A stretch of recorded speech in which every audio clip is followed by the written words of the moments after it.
Okay, here's the inside of the boat, showing that whole area. And as you can see, I had to cut my original 1x2s, and I have to cut them back about 1.5 inches. And I also had to cut this 1x2 that I had in there. So when you're building it, if you can consider that you're gonna the rough area, if I ever was to build another one, I would cut my motor and the jet ski down first to get a rough idea. It may not be the final dimensions, but it'll get a rough idea of where you need to put these, because once you glue these things down and screw them down, man, it is hard to get them off. It's a chisel job to get them off again, especially if you're using Gorilla Glue.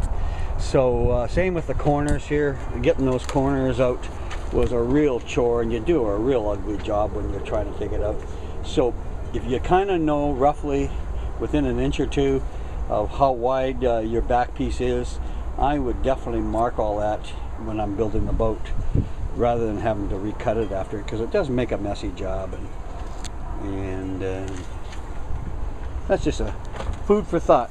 And the other thing is, don't put your seats in before you don't locate your seats before you get the motor, because my motor is going right back to this.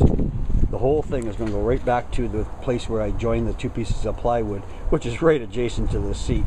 So this seat's going to have to come out, and thank God I just made it a temporary seat where you can slide it just by tapping it out. So it's not a big loss, but I'll have to mount it somewhere else.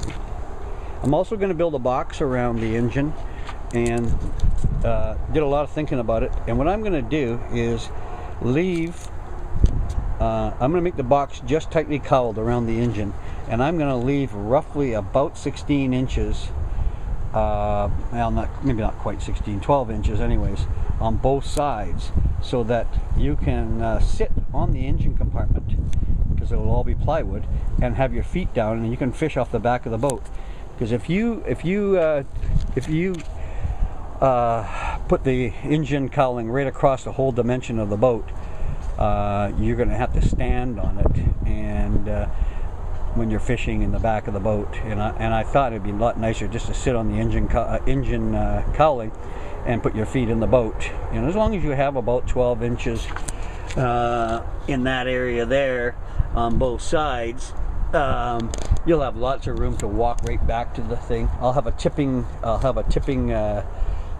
engine cowl with latches. Now I saved every latch and everything off those the hinges that lift the seat part up and everything, because you're going to use it, and those parts are really expensive to buy them.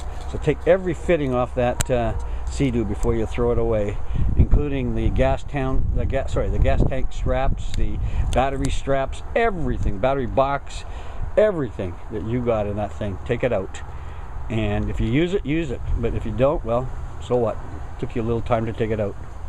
For this thing now, the boat only cost me about $300.